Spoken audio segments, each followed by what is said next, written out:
Hola amigos, estamos otra vez con Ulises Charles del doctorado de Salud Poblacional, Population and Health de la Universidad de Lethbridge, Alberta, Canadá, con materias de epidemiología.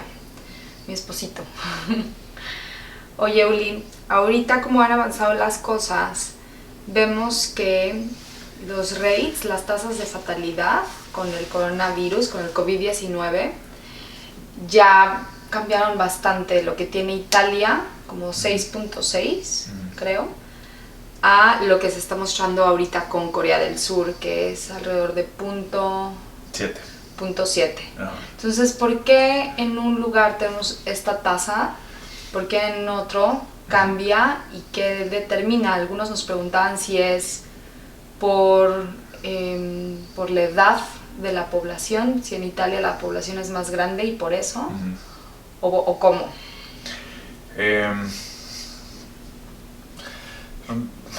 La edad tiene algo que ver, pero realmente es un factor mucho menor. Si tú piensas en la mortalidad, números duros, cerrados, estamos hablando de cuántas personas mueren, ¿sí? Entonces, si hay una población más vulnerable, ¿no?, más vieja, puede que mueran más, pero tampoco es una proporción tan grande, ¿no?, mucho mayor. En realidad, lo que está cambiando no es nada más como los muertos en números duros, sino el porcentaje de mortalidad. O sea, cuántos mueren por cada 100 que tienen casos, ¿sí? La diferencia entre Italia, incluso China y Corea del Sur, es que la contabilidad de casos es muy distinta. Mientras que en China se empezaron a hacer una contabilidad en hospitales y consecutivamente ya en el espacio público, pero fue mayormente centrado en hospitales. Esto quiere decir que los casos que se contabilizan son casos ya relativamente graves, ¿sí? O que ya tienen síntomas fuertes. Entonces, si tú tienes los casos que son relativamente graves y de esos ves la proporción que se muere, es una proporción relativamente grande. Ahora, si tú incluyes los casos que están en todo el rango entre los casos asintomáticos, o sea, que no se sienten, que no presentan síntomas, hasta los más graves, entonces tienes una población mucho más grande con la cual comparar el número de muertes para hacer ese cálculo porcentual. En pocas palabras, la muestra que se toma, por ejemplo, en Corea del Sur es mucho más amplia. Mucho más amplia. No es filtrada por si eres viajero, no es filtrada por alguna de las otras cosas que están haciendo otros países como México, por ejemplo. La muestra es, digamos, casi es una muestra poblacional, sí, a lo más que se pueda la población. Exacto. Y inclusive los que no presentan síntomas, los que no se les evoluciona como enfermedad. Esa es la gran diferencia, que mientras en algunos lugares están haciendo conteo de casos con base en síntomas, ¿no? Si presentas síntomas, por ejemplo en México tienes que presentar síntomas y además haber tenido un contacto con el extranjero. Se filtra mucho la muestra. Se filtra mucho la muestra y te da un número muy inflado. Entonces, lo que está haciendo Corea, que es muy distintivo, es hacer contabilidad poblacional, que es tiene cerca de 500 puntos de rastreo, en donde puede analizar los casos directamente en la población de manera relativamente aleatoria, sin tener que esperar a que presenten síntomas y a que lleguen a hospitales. O sea, lo hacían en lugares públicos, sí. Por ahí me decías que tenían tecnología, sí, de cámaras termodinámicas, etc. Entonces, esto los ha, digamos, capacitado o habilitado a tener más de 240,000 pruebas.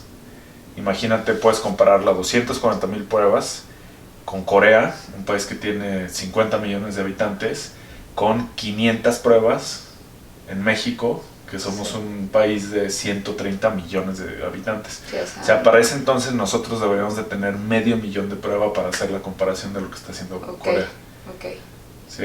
Entonces tenemos 1000 veces menos lo que tiene Corea en proporción. En pruebas.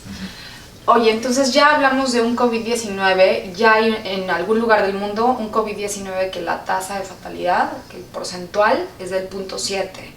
Entonces mucha gente puede estar tranquila que ya no ve un 6.6 como Italia. Es muy importante saber que la tasa de fatalidad tiene algunos rasgos de universal, ¿sí? Porque aunque puede variar un poco de país en país dependiendo la vulnerabilidad de la población, es muy importante entender cómo se toma la muestra, ¿no? Como el rigor de la muestra, digamos, porque eso te da el rigor metodológico con que se hace el porcentaje de mortalidad.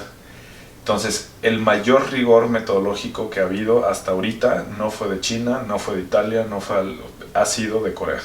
Entonces, con ese rigor base, ¿no? es la base, realmente está dando una proyección mucho más real de cuál es la tasa de mortalidad, que es muchísimo menos de lo que se tiene, digamos, estimado en otros lugares. No por eso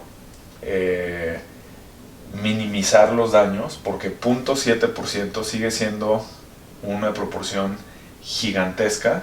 Sí, estamos hablando de cerca del 1% de la población, ¿sí? De hecho, tengo unos números por ahí. Por ejemplo, en el caso de México, si se contagiara el 70% de la población, que es un estimado de muchos países, incluyendo Alemania, un estimado que dice, bueno, este es realmente el porcentaje de la población que se podría infectar si las cosas no se manejan, ¿no? de una manera adecuada. En México estaríamos hablando de potencial 91 millones de personas.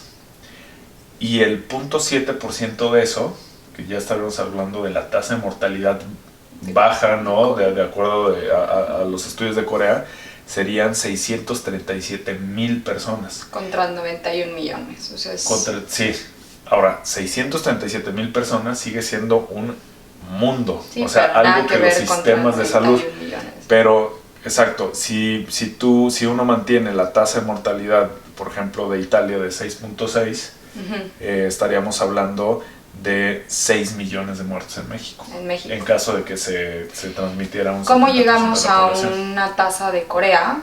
Pues con las medidas precisamente como un ejemplo. Bueno, la tasa como tal no varía tanto porque es una tasa porcentual.